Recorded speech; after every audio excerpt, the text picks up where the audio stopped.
Good morning, everyone. Welcome to Paws and Pals. Today we have with us our pals, Forgotten Friend Reptile Sanctuary, and Jesse Rothacker here. Thank you so much for coming back. Thanks, Regina. It's great to be here. Yes, and today is Lizard Day, and we have some friendly reptiles here, lizards here. So do you want to talk about who we have here, the species, and all the good stuff? Yeah, we're going to start with some smaller lizard species. These are different members of the gecko family, and then we're going to end the show feeding some of the largest lizards on Earth. Exciting. You don't want to miss that. So who do you have with you? Because a little bit bigger than the ones I have in my hand here. So you're holding one of the very average sized geckos of the world. That's called a leopard gecko. Leopard geckos are the most common gecko species in the pet trade. If you stop at a pet store anywhere around Lancaster, the Susquehanna Valley, you're almost guaranteed to find leopard geckos as one of the easily available pets. Really cute pet. Yeah. Now I'm holding a much less common gecko species. The eyes are so cool. Oh, their eyes are so neat. Yeah. And one of the differences between these two, this is a true gecko that does not have eyelids. You might catch him licking his eyeballs at some point during the broadcast. Oh my goodness. So just to moisturize the eyes a little bit. That's right. They don't have, most true geckos don't have eyelids. The species you're holding is a drier climate species that does come with eyelids. You can see that one is getting a little tired, closing one of the eyelids. Oh my goodness. But this the one, little sleepy lizard. Oh. So cute. Yeah, so this cute. one will never wink or blink at you because he can't. He can't. No. This is Cosmo, and his scientific name is called Rhacodactylus leachianus. Try saying that three times. No, I'll just say a cute lizard. Yeah, you can just call him a leachy gecko for short. But the leachy geckos, they are the largest gecko species in the world. Okay. So as an animal rescue, we try to talk about which are the best reptiles as pets, right, because we get calls about a lot of reptiles after they outgrow their welcome. Right. So if you stay with a gecko, look at this, guys. Yes. He's not going to get too big. Look, he can fit right on me. Just attach onto you. See, it's like an emotional pet, you know. When you're having a bad day, just put him on you and just, cook your dinner. And Cosmo is an adult leachy gecko, so they may get a few more inches bigger than Cosmo, but this is about as big as you're going to get with a gecko. No bigger than what you have right in front of us. So cute. And if they are interested in getting one of these lizards or geckos, what should they have? What should they have prepared before they come and give you a call? This is where we tell folks, just do your homework, because every species is so different.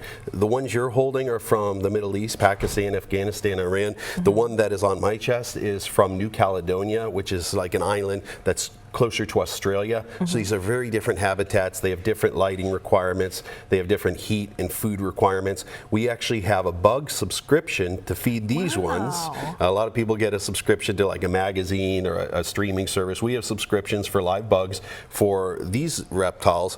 But then this one right here, he doesn't usually eat live bugs. The stuff he eats looks more like applesauce. It comes in a mix that we can keep in a refrigerator. So you just have to figure out when you're thinking about reptiles what species requirements you have. Make sure. This one's busy making phone calls, has a busy day ahead. He's probably going to get like his DoorDash of superworms and crickets in.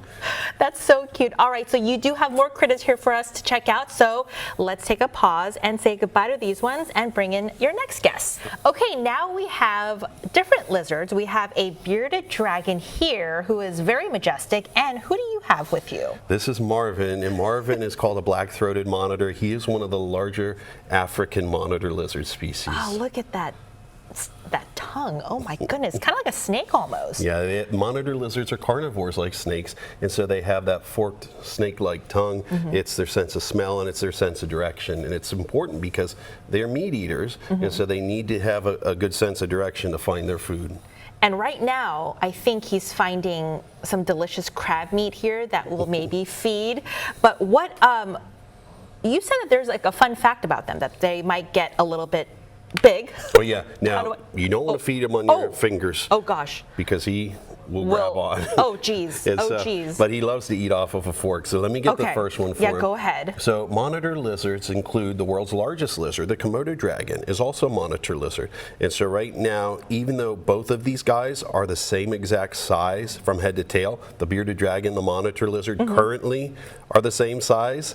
If you see Marvin in a year, you won't be able to recognize him. Wow, look at him go. he may end up 5 or 6 feet long Oh, or he's bigger. in heaven. Yeah, we both love crab, so, we're besties now. Well, this is actually fresh chicken breast. Oh, is it chicken breast? I thought it was crab. Okay. But he'll eat all kinds of protein. Okay. So he's doing keto. Oh. Anything protein he'll eat. It could be He's a eggs. carnivore diet. It could be bugs, but oftentimes we just feed him off a fork, whatever Okay. we're eating.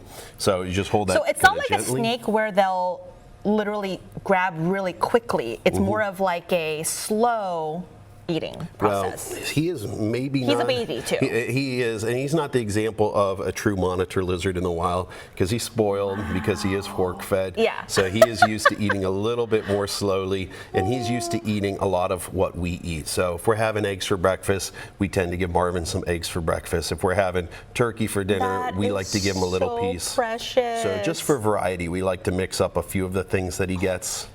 But he also would Like a eat some of little dinosaur. he'll eat some of the same superworms or crickets or different bugs that our bearded dragon would eat.